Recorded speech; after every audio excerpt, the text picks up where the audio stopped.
সবাইকে ইম্মানুয়েল, সবাইকে জানাই খ্রিস্টীয় শুভেচ্ছা। এখন আমরা সন্ধ্যাকালীন সেই ঈশ্বরের গান প্রার্থনা করব। তাই আমরা ঈশ্বরের বাক্যে যাওয়ার আগে আমরা একবার সবাই মিলে চোখ বন্ধ করি এবং প্রার্থনা করি।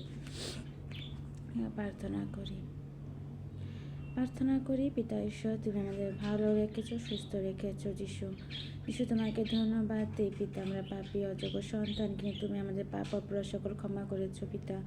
তোমাকে ধন্যবাদ দিই, আমাদের সারাদিনে যা কিছু প্রয়োজন ছিল তুমি তা দিয়ে আমাদের প্রতিপালন করেছো প্রভু যিশু। এই সন্ধ্যাকালীন আমি যে তোমার কাছে আসতে পেরেছি তাই তোমাকে ধন্যবাদ দিই। এখন আমি গান প্রার্থনা ব্যাপার যা কিছুই করবো না কেন, আমি যেন তোমার মধ্য দিয়ে করতে পারি, তোমাকে জানতে পারি, তোমাকে বুঝতে পারি পিতা। তুমি এই সন্ধ্যাকালীন আরাধনায় আমাদের প্রথম থেকে শেষ পর্যন্ত আমাদের পাশে থাকো। এই ছোট প্রার্থনা যিশু তোমার নামে চাই, আমেন। এখন আমরা একটু সন্ধ্যাকালীন গান গাবো।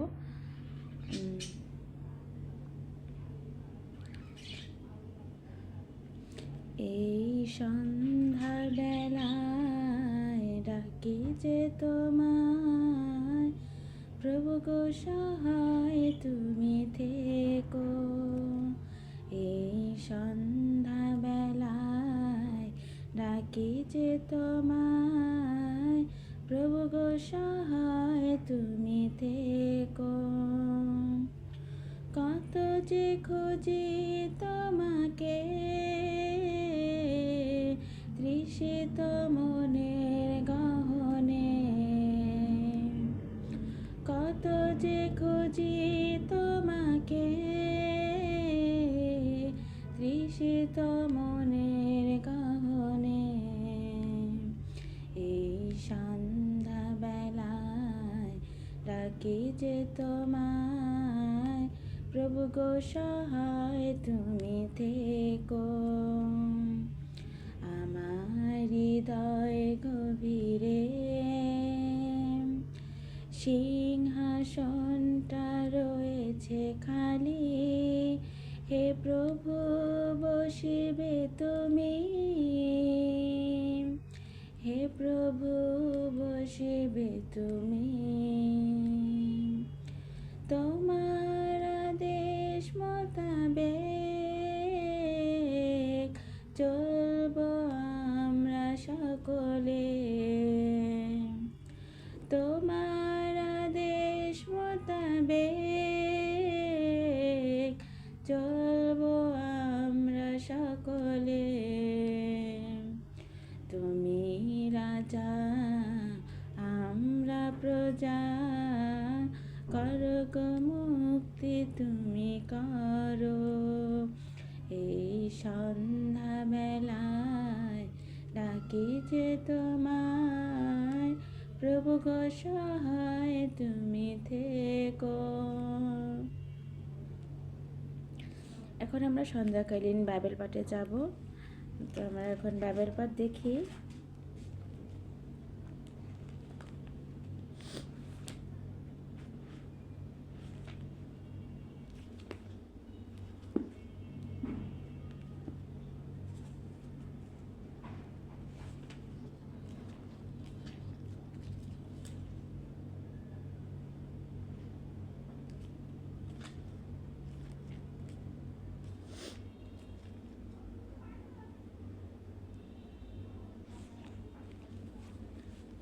বাইবেল পাঠ করি 2 করিন্থীয় তার 9 অধ্যায় 6 থেকে 15 পদ পর্যন্ত।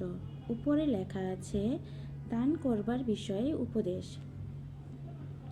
মনে রেখো, যে অল্প বীজ বোনে সে অল্প ফসলই কাটবে, আর যে বেশি বীজ বোনে সে বেশি ফসলই কাটবে।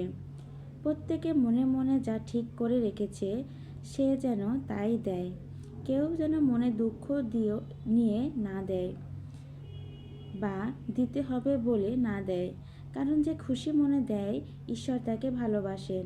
তোমাদের সব রকমভাবে দয়া করবার ক্ষমতা ঈশ্বরের আছে, যাতে তোমাদের যা কিছু দরকার তা সবই সবসময় তোমাদের থাকে, আর তার ফলে যেন তোমরা সব রকম ভালো কাজের জন্য খোলা হাতে দান করতে পারো। পবিত্র শাস্ত্রে লেখা আছে, যে খোলা হাতে গরিবদের দান করেছে তার সততা চিরকাল স্থায়ী। যিনি চাষির জন্য বীজ ও খাবারের জন্য রুটি যোগান, তিনি তোমাদের বুনবার জন্য বীজ ও যোগাবেন এবং তার পরিমাণ বাড়িয়েও দেবেন। আর তিনি তোমাদের সৎ কাজের ফল প্রচুর পরিমাণে দেবেন।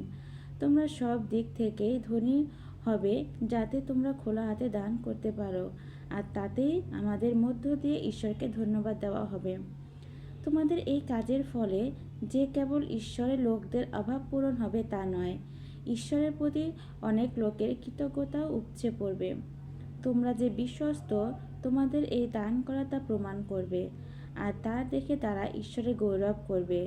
কারণ তোমরা খ্রিস্টের বিষয়ে সুখবর বিশ্বাস করে তাদের বাধ্য হয়েছ, এবং তোমরা খোলা হাতে তাদের ও অন্য সবাইকে দান করেছ। ঈশ্বরের কাছ থেকে তোমরা যে অশেষ দয়া পেয়েছ, তার জন্য তারা সমস্ত অন্তর দিয়ে তোমাদের জন্য প্রার্থনা করবেন। যে দানের কথা ভাষায় প্রকাশ করা যায় না, ঈশ্বরের কাছে সেই দানের জন্য তার ধন্যবাদ হোক। আমেন। এখানে আমরা একটা বিষয়ে বুঝি যে দান করবার বিষয়ে উপদেশ। এখানে কথাটার মানে হলো দান। দান জিনিসটা কি? আমরা জানি দান মানে হলো আমরা যে গরিব দুঃখীদের যে জিনিসটা দিয়ে থাকি, এটাই হলো দান করা। হ্যাঁ, এটাই ঠিক, দান করা। মনে করেন আমার কাছে 10 টাকা আছে। হ্যাঁ, আমার কাছে আর টাকা নাই, 10 টাকা আছে। একজন গরিব অসহায় মানুষ আমার কাছে যদি হাত পাতে, সেই 10 টাকা আমার কাছে, আমি দ্বিধায় পড়ে যাই, আমি দিব কি দিব না। আমার কাছে এই টাকা নাই, আমি কিভাবে দিব তাকে 10 টাকা? কিন্তু দান করবার বিষয়ে বলা হয়েছে, ঈশ্বর বলছে তোমার খোলা মনে তুমি গরিবদের দান করো। হ্যাঁ, আমি যেটা গরিবকে দান করব, যেন আমার মনে কোনো না থাকে যে না আমি এটা দিব না, এটা আমার লাগবে। কিন্তু না, এটা আমাদের করা একদমই উচিত না। আমরা যেন গরিবদের দিতে পারি, এবং আমার কাছে 10 টাকা আছে, আমি 10 টাকাই দেই। এর মাধ্যমে এটা প্রমাণিত হবে যে ঈশ্বর আমাদের, যদি গরিব লোকটাকে আমি 10 টাকা দেই, কোনো না কোনোভাবে আমার কাছে 20 টাকা চলে আসবে। আমি যেন যখন একটা মানুষকে দান করব, আমি যেন তাকে নিজের মনে যেন সন্দেহ না রাখি, এই টাকাটা আমি দিব, পরে আমি কেমনে কি চলবো, কেমনে কি করব। আমাদের মনে রাখতে হবে সব কিছুর মালিক হলো ঈশ্বর। ঈশ্বর চাইলে আমাদের সব কিছু দেন, আবার ঈশ্বর চাইলে আমাদের কাছ থেকে সব কিছু নিয়ে নেন। তাই আমরা যখনই মানুষকে দান করব, আমরা যেন মানুষকে খোলা হাতে দান করতে পারি, কাউকে যেন কারোর সাথে যেন কিপটামি না করি। সেটা কাজের বেলায় হোক, সেটা আমাদের কলিগদের সাথে হোক, সেটা পথে ঘাটের অসহায় মানুষদের সাথে হোক। কিন্তু আমরা যেন সবসময় মানুষকে দিতে পারি, আমাদের যেন এই মনোবল থাকে সবার কাছে। তো আমার কাছে মনে করেন অনেকটা ধন দৌলত টাকা পয়সা আছে, কিন্তু আমি গরিবদের সাহায্য করি না। আমি শুধু ঈশ্বরকে বলি, ঈশ্বর তুমি আমাকে দাও, আমি গরিবদের দিব। কিন্তু ঈশ্বর আমাকে ঠিকই দিল, আমি গরিবদের দিলাম না। এই ধনের কোনো আমার মূল্য নেই, এটা স্বর্গরাজ্যের এই ধনের কোনো ভ্যালু নেই। তাই আমি পৃথিবীতে যা জোগাড় করব, তার কিছুটা অংশ যেন আমরা গরিবদের দিতে পারি, সেই মতো যেন আমরা চলতে পারি ঈশ্বরকে সাথে নিয়ে, সেটা আমাদের মনে রাখতে হবে। তো এখানে একটা কথাই সেভাবে বলা হয়েছে, আমরা যদি মানুষদেরকে খোলা হাতে দেই, ঈশ্বরও তাহলে আমাদেরকে দিবেন। ঈশ্বরও তখন আমাদের কাছে দ্বিধাবোধ করবে না যে ওকে আমি দিব না। তাই আমাদের সবাইকে দান করতে হবে, এটাই এই বাক্যে বলা হয়েছে। তো এক্ষেত্রে আমি এখন ভাইয়ের পাঠ শেষ করছি এবং শেষ প্রার্থনার জন্য রেডি হচ্ছি। তো এখন আমরা প্রার্থনা করব। প্রার্থনার বিষয় আছে অনেক। আমরা প্রার্থনা করব আমাদের দেশের জন্য। আমরা জানি আমাদের দেশের অনেক খারাপ অবস্থা। সবাই আমাদের দেশের জন্য প্রার্থনা করবেন, যেন সবাই সুন্দরভাবে আমাদের দেশটাকে আমরা পরিচর্যা এবং পরিচালনা করতে পারি। তো আসলে আমরা সবাই প্রার্থনা করি, চোখ বন্ধ করি। হে আমার পরম করুণাময় পিতা ঈশ্বর, আমি তোমাকে ধন্যবাদ দিই, তোমার প্রশংসা, তোমার আরাধনা করি যিশু। তুমি আমাদেরকে ভালো রেখেছো, সুস্থ রেখেছো, তাই তোমাকে ধন্যবাদ। পিতা ঈশ্বর, আমরা পাপী অযোগ্য সন্তান, তুমি আমাদের পাপ অপরাধ সকল ক্ষমা করো। পিতা, আমরা যে মায়ের জঠর থেকে পাপ করে আসছি, তুমি আমাদের পাপ অপরাধ সকল ক্ষমা করো। পিতা, আমি প্রার্থনার মাধ্যমে, এই বাইবেল পাঠের মাধ্যমে যা জেনেছি পিতা, আমি যেন তা মনে রাখতে পারি, এবং সকল গরিবদের যেন আমি খোলা হাতে দান করতে পারি। তুমি সে মতো আশীর্বাদ দান করো পিতা ঈশ্বর। প্রভু যিশু, তোমার কাছে হিসেবে প্রার্থনা করি পৃথিবীর প্রত্যেকটা মানুষের জন্য পিতা, যারা অসহায় রয়েছে, যারা রাস্তাঘাটে পড়ে রয়েছে, যাদের দুবেলা খাবার মতন খাবার নাই পিতা, তাদের পাশে যেন আমরা দাঁড়াতে পারি পিতা। আমরা যেন কখনো কোনো সময় কোনো কিছু নিয়ে কিপটামি না করি পিতা। তুমি তো বলেছো আমরা যদি মানুষকে খোলাতে দান করতে পারি পিতা, তুমি সেই মনোবল দান করো। প্রার্থনা করি পিতা এই পৃথিবীর প্রত্যেকটা মানুষের জন্য যারা এই সময় অসুস্থ পীড়িত আছে পিতা, প্রত্যেককে তুমি ভালো রাখো পিতা, এসব প্রত্যেককে তুমি সুস্থ রাখো পিতা, সবাই যেন সুস্থ শরীরে থাকতে পারে প্রভু যিশু। আমরা যেন এই সবার সাথে মিলেমিশে থাকতে পারি পিতা, এসে আমাদের দেশ যে পরিচালনা করছে তাকে তুমি আশীর্বাদ দান করো, তার মধ্য দিয়ে যেন আমাদের দেশ সুন্দর মতন পরিচালিত হতে পারে, তাকে তুমি সঠিক গাইড দান করো পিতা ঈশ্বর। প্রার্থনা করি পিতা ঈশ্বর, আমাদের খ্রিস্টীয় যত সব ভাই বোন রয়েছে তাদের প্রত্যেককে আশীর্বাদ দান করো। এছাড়া হিন্দু, মুসলিম, বৌদ্ধ, খ্রিস্টান আমরা যেন সবাই মিলেমিশে থাকতে পারি পিতা, আমরা যেন সুন্দর একটা দেশ গড়তে পারি পিতা ঈশ্বর, তুমি সেই মতো আশীর্বাদ দান করো। আমাদের সমস্ত বাজে চিন্তা, বিপদ আপদের হাত থেকে তুমি আমাদেরকে রক্ষা করো প্রভু যিশু। বাড়িতে আমাদের সকলে মা বাবা ভাই বোন রয়েছে, প্রত্যেকে তুমি আশীর্বাদ দান করো। আমরা দূর দূরান্তে রয়েছি পিতা, তুমি আমাদের প্রত্যেকের সঙ্গে সঙ্গে থাকো পিতা, আমরা যেন প্রত্যেকটা ভাই বোন যে যেখানে থাকি না কেন প্রভু, আমরা যেন সবাই সবার সাথে মিলেমিশে থাকতে পারি, তুমি সেই মতো আশীর্বাদ দান করো পিতা। ও পিতা ঈশ্বর, এই সুন্দর একটা রাত দিয়েছে পিতা, রাতে যেন আমরা সুন্দর মতন ঘুমাতে পারি পিতা, এবং সকালে উঠে যেন তোমাকে ধন্যবাদ দিতে পারি, তুমি সেই মতো আশীর্বাদ দান করো।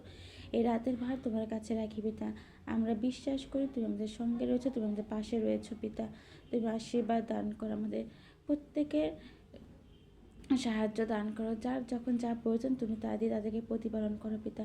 এই ছোট প্রার্থনা তোমার নামে চাই, আমেন। সবাইকে ইম্মানুয়েল।